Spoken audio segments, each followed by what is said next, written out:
देखिए, रांची जिला के दो चर्चित केस और जो बहुत महत्वपूर्ण केस भी थे।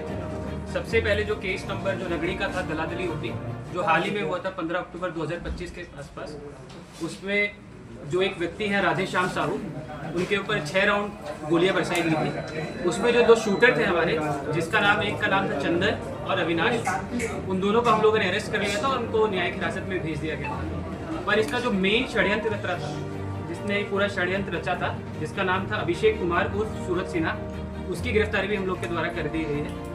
और दूसरा केस जो कि कांके थाना का था, जिसमें अनिल टाइगर की हत्या कर दी गई थी, जो कि 26 मार्च 2025 को हुआ था।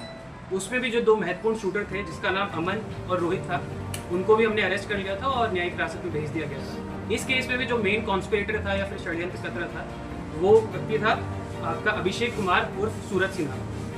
तो आप लोग के इस केस के बारे में बताते चलते हैं। सबसे पहले जो अनिल टाइगर का जो केस हुआ था, जिसमें उनकी हत्या कर दी गई थी, तो उसमें जो मेन आदमी था वह सूरज सिन्हा था। ज़मीन संबंधी विवाद था। उस विवाद में सूरज सिन्हा को कॉन्ट्रैक्चुअल किलिंग के लिए एक सुपारी मिली थी, जिसमें उसे अनिल टाइगर की हत्या करनी थी। उसे टोटल 5 लाख रुपए दिए गए थे इस काम को करने के लिए, और उस 5 लाख की बदौलत उसने 2 लड़कों को हायर किया, जिसका नाम था, एक का नाम था अमन और दूसरे का नाम था रोहित, जिससे उसने गोलियां चलवाई। और उस समय अनफॉर्चुनेटली अनिल टाइगर की उसी समय मृत्यु हो गई थी। और दूसरा केस है आपका राधे श्याम साहू, जो हाल ही में हुआ था 15 अक्टूबर 2025 में। इसमें भी इसने कॉन्ट्रैक्चुअल किलिंग वाला काम लिया था, और इसमें टोटल जो सुपारी इसके द्वारा मांगी गई थी वो 20 लाख रुपए की थी। ये अगेन ज़मीन संबंधी बात था। इसमें और क्या क्या डिटेल्स हैं, उस पर हम लोग बाद में जानकारी आप लोगों के साथ साझा करेंगे जब इसे पुलिस रिमांड पर लाया जाएगा। इसमें भी इसने 2 लड़कों को हायर किया था। एक का नाम था चंदन, दूसरे का नाम था अविनाश। इन दोनों को भी हम लोग अरेस्ट कर चुके हैं और इन्हें भी क्या कहते हैं न्यायिक हिरासत में भेज चुके हैं। देखिए, आप सभी को बताते चलें कि जो अभिषेक कुमार उर्फ सूरज सिन्हा है, इसका अगर आप आर्थिक इतिहास आप खोजिएगा तो तकरीबन 4 या 5 केसेस हैं इसके ऊपर, और जितने भी केसेस हैं इसके ऊपर इम्पॉर्टेंट और बहुत ज़्यादा सेंसिटिव केसेस हैं। सबसे पहला जो उसने अपना कांड किया था, जब ये सिर्फ महज 22 साल का था, एक व्यक्ति की हत्या कर दी गई थी। जीआरपी में एक केस दर्ज हुआ था बोकारो में। तो महज 22 साल की उम्र में इसने एक अपना सबसे पहला हत्या किया था। उसके बाद जितने भी आर्म्स एक्ट के केसेस हैं और हत्या के केसेस हैं, उन सब में इसकी संलिप्तता रही है। तो एक तरह से देखा जाए तो 3 ऐसे केसेस हैं जिसमें इसने हत्या का कहीं ना कहीं पे जिम्मा लिया है, कहीं पे ये रेकी करता था। कई ऐसे कांड हैं जहाँ पे इसने खुद गोली चलाई है।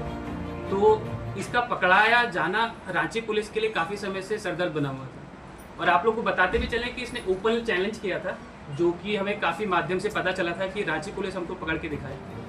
और इस क्योंकि काफ़ी गंभीर मामला था, तो इसको देखते हुए वरीय पुलिस अधीक्षक महोदय द्वारा तकरीबन 5 या 6 महीने से इसको लेके हम लोग 3 या 4 स्टेट्स में छापेमारी कर रहे थे। वेस्ट बंगाल हो गया, यूपी हो गया, बिहार हो गया, उड़ीसा हो गया। तो इसके बारे में हमें जानकारी कहीं ना कहीं पे कुछ ना कुछ मिलती रहती थी। हाल ही में एक जानकारी हमें पता चली कि ये वेस्ट बंगाल में कलकत्ता के आसपास कहीं पे रह रहा है, और इसने अपना नाम बदल लिया था। इसने जिस नाम से वहाँ पे रह रहा था, इसका नाम था राजीव कुमार, और ये पिछले 6 या 8 महीने से वहाँ पे रह रहा था और वहाँ के लोगों से घुल मिल गया था, और वहाँ पे छोटा मोटा काम करता था दुकान वगैरह का। और वहाँ पे किसी व्यक्ति को कोई आइडिया नहीं था कि ये आदमी है क्या। और इसकी सूचना वरीय पुलिस अधीक्षक महोदय को मिली थी गोपनीय रूप से, किसी माध्यम से। उसी टाइम पे जो हमारी कलकत्ता के आसपास ऑलरेडी टीम थी जो छापामारी वहाँ पे कर रही थी, वह वहाँ पर पहुँची और पूछताछ के लिए फिर इसे हिरासत में लिया गया हम लोग के द्वारा। और जब हम लोगों ने गहनता से इससे पूछताछ की है, तो जितने भी अपराध इसके द्वारा किए गए हैं, दोनों केसेस में, जो अनिल टाइगर की हत्या का मामला था उसमें भी, और दूसरा राधे श्याम साहू के ऊपर जो अभी गोली चलाई गई थी उसमें भी, इसने अपने जुल्म को स्वीकार किया है।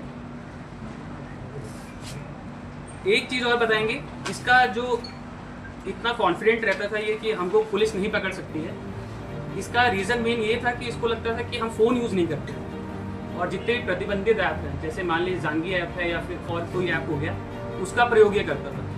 और ये खुद का फ़ोन इस्तेमाल ना करके किसी भी राहगीर का फ़ोन ले लेता था, उस पर कोई एप्लीकेशन इंस्टॉल करता था या उसे कॉन्फिडेंस में ले लेता था, और उसका फ़ोन यूज़ करके किसी को भी डराना, धमकाना, कॉन्ट्रैक्चुअल किलिंग का काम ले लेना, इस तरीके से ऑपरेट करता था। और हम आप लोग को बताते चले कि जो दोनों केसेस हैं, हम लोग के पास में इनफ एविडेंस है, टेक्निकल एविडेंस भी है, फिजिकल एविडेंस भी है, और हम लोग इसको स्पीडी ट्रायल के लिए इस पर हम लोग पूरा पुश करेंगे और कड़ी से कड़ी इसको सज़ा दिलवाने का पूरा प्रयास करेंगे। इसके अलावा हम 24 घंटे के अंतराल में लिमिटेड पूछताछ इससे अभी तक कर पाए हैं। हम लोग का प्लान है कि इसे पुलिस रिमांड पे भी लिया जाए और इससे और पूछताछ की जाए कि इसके सहयोगी कौन है जो रांची में है या फिर आसपास जिला में है, जिन पर हमें निगरानी रखने की आवश्यकता है या फिर उन पर कार्रवाई करने की आवश्यकता है। तो इसको कॉन्ट्रैक्ट किसने दिया था? साहू वाले मामले में भी अनिल टाइगर देखिए अनिल कॉन्ट्रैक्ट दिया होगा, पैसे दिए होंगे। देखिए वो सारे सबूत हमारे पास में हैं। जैसे अनिल टाइगर वाले केस में जो कॉन्ट्रैक्चुअल किलिंग के लिए इसे जो दिया गया था, देवव्रत नाथ सहदेव एक व्यक्ति हैं जिनके द्वारा इसे 5 लाख रुपए दिए गए थे। और जो हाल वाला मामला है राधेश्याम साहू वाला, उसमें हम लोग इससे इतना गहनता से पूछताछ अभी नहीं कर पाएंगे, बट जैसे मैंने आपको बताया कि हम लोग इसे पुलिस रिमांड पे लेंगे और उसके बाद इस बिंदु पर भी हम आप लोग के साथ जो इन्फॉर्मेशन हमारे पास में आएगी वो साझा करेंगे। सर कोलकाता में रह के नेक्सस चला रहा था क्या? देखिए हाँ, कोलकाता में रहकर भी एक्टिव था, पर हमेशा ये एलिबाई ले लेता था कि हम जहाँ पे घटना हो रही है वहाँ पे उस घटना स्थल पर नहीं है। पर जैसे फिर से मैं आपको बता रहा हूँ कि जो भी प्रतिबंधित ऐप हैं उनका इस्तेमाल ये करता था।